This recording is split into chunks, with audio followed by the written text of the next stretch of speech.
इतना ज्यादा दबा दिया गया है कि वह अपनी असलियत ही भूल गया है। कुछ भ्रांत धारणाएं इस कदर और विस्तृत रूप में फैली हुई है कि सबको वही जीवन का सत्य लगता है। धारणाओं के बंधन में बंध जाना ही भ्रांत अवस्था है। खास बात यह है कि धारणाओं के सही और गलत होने से मतलब नहीं, मतलब सवाल ये नहीं कि आपने धारणा गलत पकड़ रखी है कि सही पकड़ रखी है। सवाल ये कि आप धारणाओं से कोई भी चीज ले रहे हैं, यानी आपका विचार काम नहीं कर रहा, आपका विवेक काम नहीं कर रहा है, तो उससे जीवन का उद्धार नहीं हो सकता है। ऐसा इसमें लिखा हुआ है। धारणाओं के वशीभूत होना ही गलत है, क्योंकि धारणाएं इंसान को विवेक शून्य बना देती है। इससे मनुष्य के भीतर जितनी विवेक शक्ति है वह निष्क्रिय हो जाती है, जिससे सारा विकास रुक जाता है। जो मनुष्य के पास सर्वश्रेष्ठ उपलब्धि है, जो कुछ सृजन कर सकती है, जो जीवन को श्रेष्ठता की ओर ले जा सकती है, जो हर इंसान को अपनी पहचान दिला सकते हैं, उसे धारणाओं से दबा देना जीवन की बहुत बड़ी भूल है।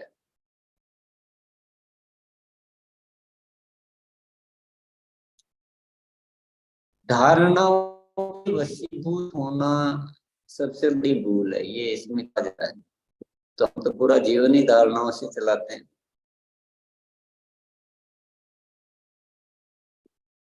हमने जो किसी ने कह दिया उसको मान लिया। किसी ने कह दिया कि झूठ बोलना पाप है,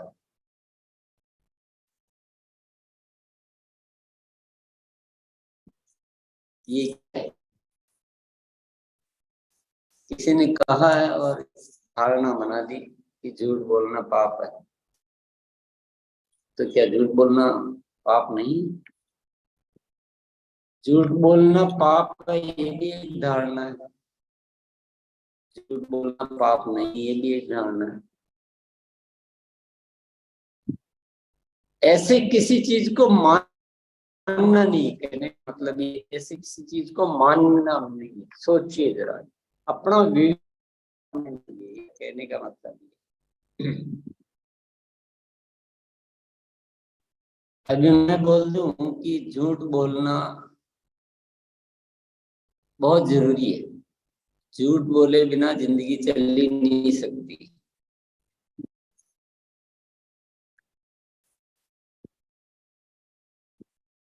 अभी जैसे ये मेरी बात खत्म होगी और आप में से कोई साथी बोलने के लिए आए और तो मान लो बात अच्छी नहीं लगी सुनने में और सीधा वो बोल दे कि नहीं आज तो आपका स्पीच बहुत बेकार था, हमारा टाइम खराब किया। क्योंकि सत्य तो वही है, उसको ऐसा लग रहा है और ऐसा सच बोल दे तो कितना खराब हो जाएगा। तो क्या झूठ बोलना पड़ता है जी? बहुत मजा आया। तो अब झूठ जरूरी हुआ कि सच जरूरी हुआ? पत्नी ने खाना बना के दिया और अच्छा नहीं लगा और रोज ये सच बोलोगे नहीं खाना बिल्कुल बेकार है, तो गृहस्थी कैसे चलेगी?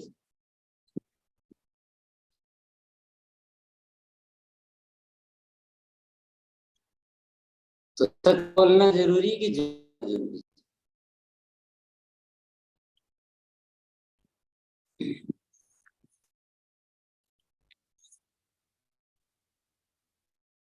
कि ये सब क्या है कि हमने केवल एक कुछ भी चीज को हम धारणा बना के पकड़ लेते हैं। तो इसमें यही कहा गया कि धारणाएं मत बनाओ, अपना सोच चालू रखो। धारणाओं से क्या हम बंध जाते हैं ना, अपने माइंड को हम एक नहीं कर पाते, अपने विवेक को जागृत नहीं कर पाते, तो हमारा विकास नहीं होता है। हम जो कर सकते हैं ना वो निकल कर नहीं आ पाता है।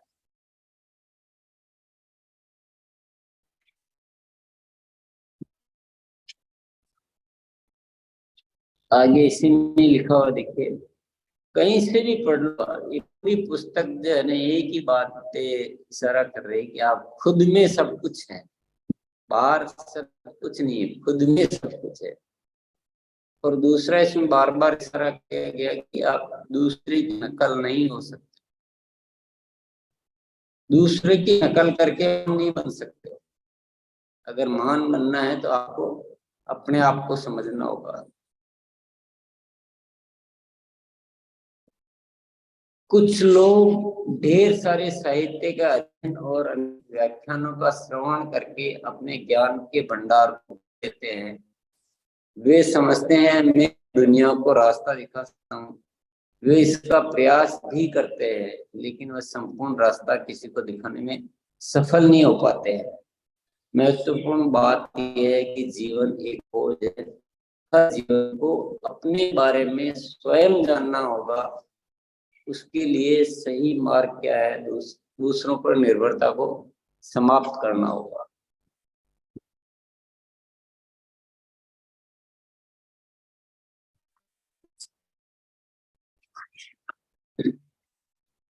बहुत सारे लोग जो है वो आगे, कहीं भी आप उठा के इसको पढ़िए पुस्तक को, जो लोग सबके एक रास्ते पर की बात कर रहे हैं, वे इस समाज के बड़ा गलत कर रहे हैं।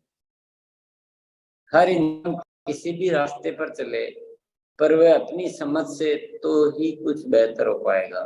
किसी के अस्तित्व को मिटाने का किसी का कोई अधिकार नहीं है।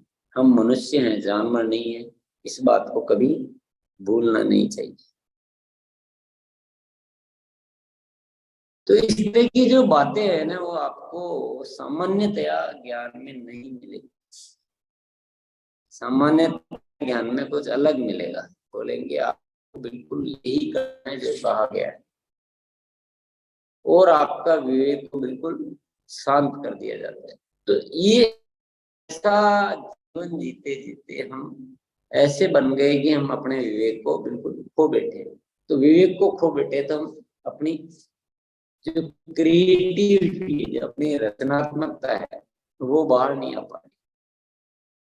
रचनात्मकता बाहर नहीं आएगी तो हमारा कल्याण हो नहीं सकता है, क्योंकि बाहर से इशारे मिल सकते हैं, बाहर से इशारे मिल सकते हैं, समाधान तो स्वयं के भीतर होता है।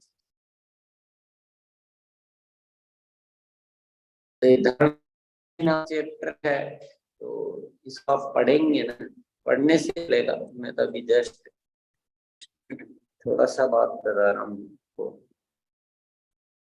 इसके बाद इसमें गुरु का चैप्टर, गुरु, गुरु के में कई कि आप पढ़ लीजिए। स्वयं का विवेक होना बहुत आवश्यक है। गुरु से क्या सीखना है, कितना सीखना है, सीखे हुए को कैसे जीवन में उतारना है, इस सब के लिए विवेक तो चाहिए। यानी आप बहुत बड़े बड़े गुरु के पास चले जाओ, कितना भी सीख लो, कुछ भी कर लो, लेकिन सोच लो कि वहीं से सब कुछ हो जाएगा, तो नहीं होगा। खुद का विवेक बहुत जरूरी है, उसमें शामिल करना बहुत जरूरी है। यही इस पुस्तक में लिखा हुआ है। सीखे हुए को कैसे जीवन में उतारना है, इस सब के लिए विवेक तो चाहिए। क्या बात गुरु कहना चाह रहा है, उसमें से क्या हमें सीखना है, इसके लिए भी विवेक चाहिए। कौन सी बात हमारे लिए उपयुक्त है और कौन सी नहीं है, इसके लिए भी विवेक चाहिए। बात सही है कि सही नहीं है, इसके लिए भी विवेक चाहिए। तो स्वयं के विवेक के बिना कुछ भी नहीं हो सकता।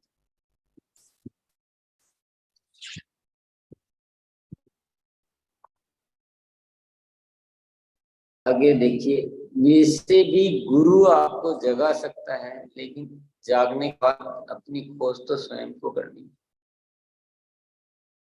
गुरु का काम समाप्त होता है, वहां से आपका असली काम की शुरुआत होती है। आपका काम आपको ही करना है, कोई दूसरा उसे उस काम को कभी कर ही नहीं सकता।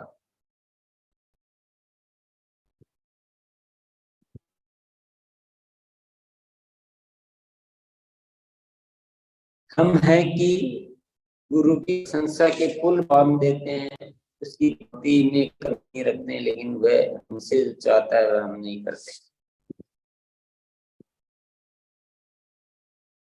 कभी कभी हम क्या करते हैं कि गुरुजी बहुत महान गुरुजी है, उनकी पूजा करना, उनकी भक्ति करना, वो सब कुछ करेंगे, लेकिन वो गुरुजी क्या कहना चाह रहे हैं उसको हम ध्यान नहीं देंगे।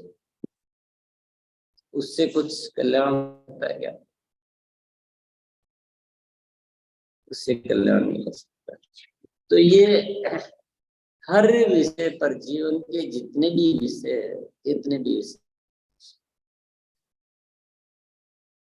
उसके बारे में जो भी धारणाएं अब तक चल रही है, वो सारी धारणाओं से मुक्ति लेकर हम अपनी चेतना को, अपने विवेक को जागृत करके और हम अपने लिए एक बेहतर राह बना सकते।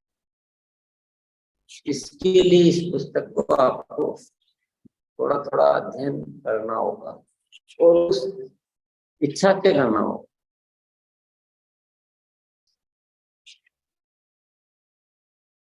ये अलग तरह की पुस्तक, इसमें वैसी कोई बात नहीं मिलेगी जो सामान्यतया पुस्तकों में मिलती है। यूं भी कह सकते हैं उलट खोपड़ी। हर पुस्तक कहती है कि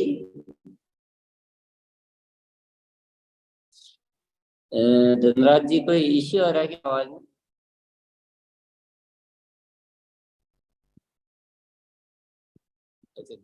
कोस्ट नहीं हो सर शायद आपका सही आ रही? नेटवर्क में प्रॉब्लम है सर, आवाज कम आ रही है, रुक के आ रही है। अच्छा अच्छा, मैंने ईयरफोन लगा रखे हैं, नेटवर्क मुझे में ठीक पता आ रही है, मुझे ठीक आ रही है। अच्छा, मैं आज मोबाइल पर हूँ। हाँ साउंड तो हो सकता है आज कम आ रही हो, दिक्कत आ रही हो, ऐसा पॉसिबल है। पर आज जो मेरा सब्जेक्ट जो है वो एक एक पुस्तक पर चर्चा पे था। आज जीवन एक खोज पुस्तक के नहीं, बारे में मैं बता रहा था। मेरे को पूरा आवाज क्लियर ठीक आवाज है आ सर, रही है, मेरे को आवाज पूरी ठीक है। आवाज आ रही है। अब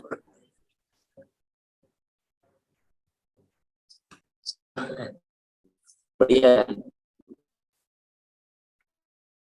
बाहर की आवाज आवे नहीं आवे, अंदर की आवाज आनी चाहिए। आज पूरा सब्जेक्ट ही आप मे भी वीडियो ऑफ कर सकते हैं आप। भीतर की आवाज वीडियो ऑफ कर लेता हूँ।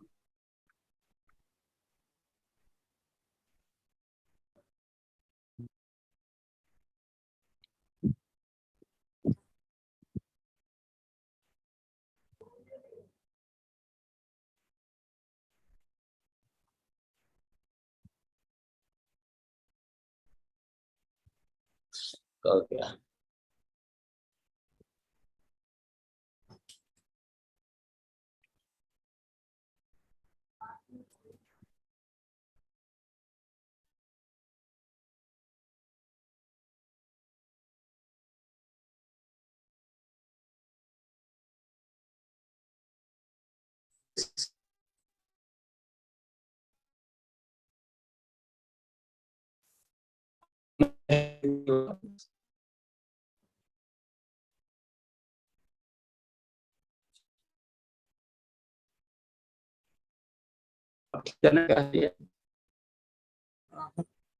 अब कट रही है आवाज।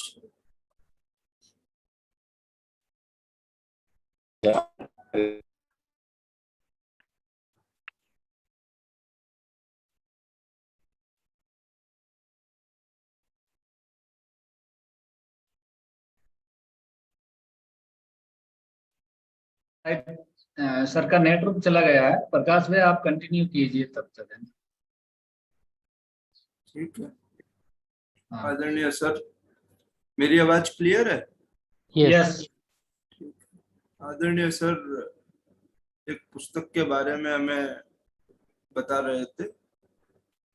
उस पुस्तक का नाम है जीवन एक खोज, हाँ वो जुड़ गए, मैं एडमिट कर लेता हूँ।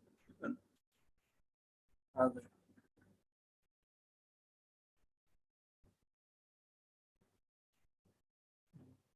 ठीक है, उनके इंटरनेट में इश्यू है, अपने आप कनेक्ट हो रहे हैं।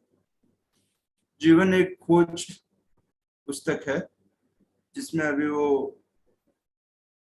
कई अलग अलग उससे एक्सट्रैक्ट्स निकालकर हमें पढ़ रहे थे।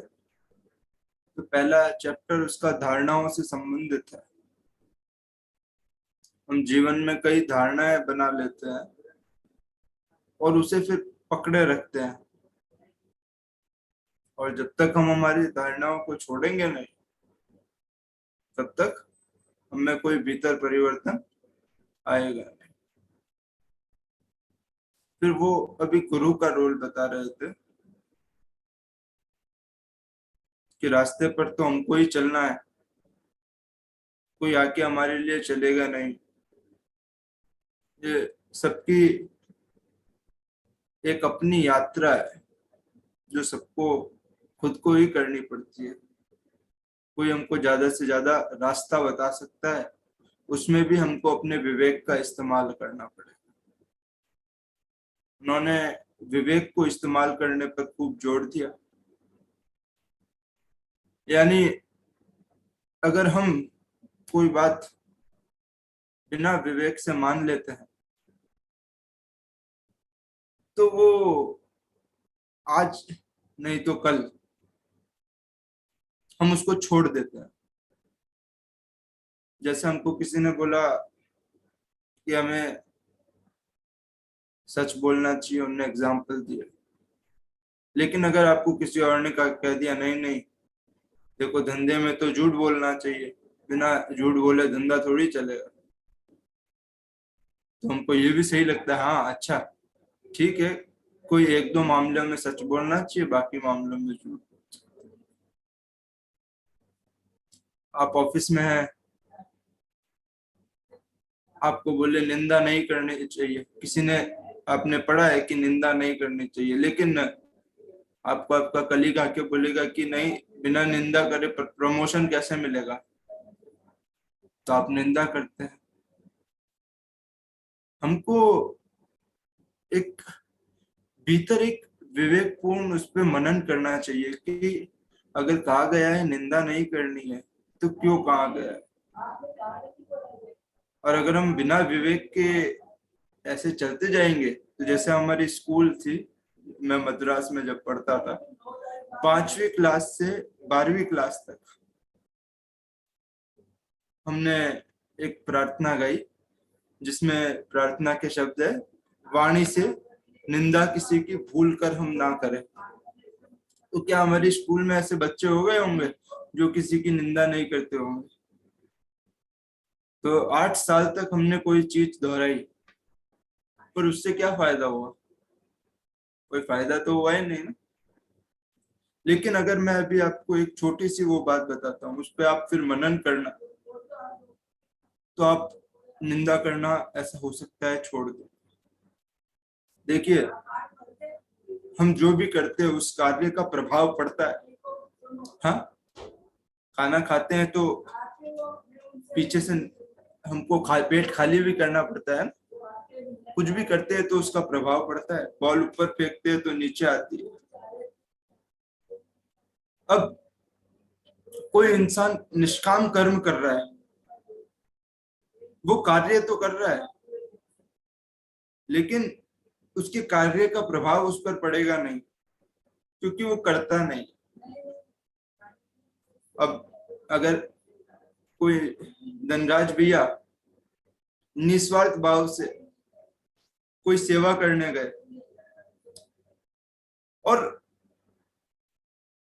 वो तो निस्वार्थ भाव से है, तो उनका प्रभाव उनको नहीं मिलेगा, वो उनको तो भीतर एक खुशी रहेगी, तो वो प्रभाव किसको मिलेगा? एक कहानी सुनाता हूं मैं आपको छोटी सी, इससे आपको बहुत क्लियर होगा। आपने सुनी होगी ये कहानी कि एक राजा था, उसने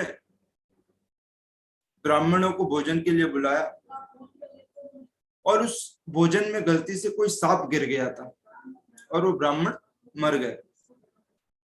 तो एक औरत जो है वो दूर उस जहां उस राजा के तरफ गली जाती है ना, उधर बैठती थी, और कोई भी उधर से निकल रहा होता था तो क्या बोलती थी कि इस गली में मत जाना, अगर इस गली में जाओगे तो वो राजा है, लोगों को सांप वाला भोजन खिला के मार देता है।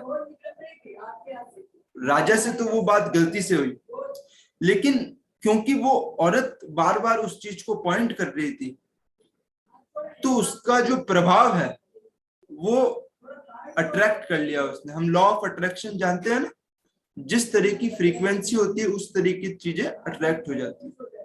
तो भले ही वो गलती राजा की हुई हो, वो ब्राह्मण राजा की वजह से मरे हो, लेकिन क्योंकि वो उसकी बार बार बातें कर रही थी, निंदा कर रही थी, तो जो भी उसके जो कर्म फल है, गलती से उसके जो बुरे कर्म का फल है वो क्या हो गया, उसके पास चले गया। तो अगर हम इसको समझेंगे कि अच्छा अगर मैं धनराज भैया की बुराई करूंगा तो जो धनराज भैया के संस्कार है वो मैं अपने आप आकर्षित कर लूंगा, ये आकर्षण का सिद्धांत है। तो क्या मैं अगली बार धनराज भैया की बुराई करूंगा? नहीं, क्योंकि मेरे पास खुद के संस्कार ही इतने हैं, मेरे पास खुद की तकलीफें ही इतनी है, तो मैं क्यों धनराज भैया की तकलीफों को लूंगा। तो ऐसे हमको अगर विवेकपूर्ण हम कोई ना कोई तरह का मनन करेंगे, आदरणीय सर बता रहे हैं, जितना हम उस पर मनन करेंगे उतना हम फिर उस बात को ठोस तरीके से मानने लगे। तो कोई भी चीज यूं ही नहीं मान लेनी, कोई भी चीज बिना मनन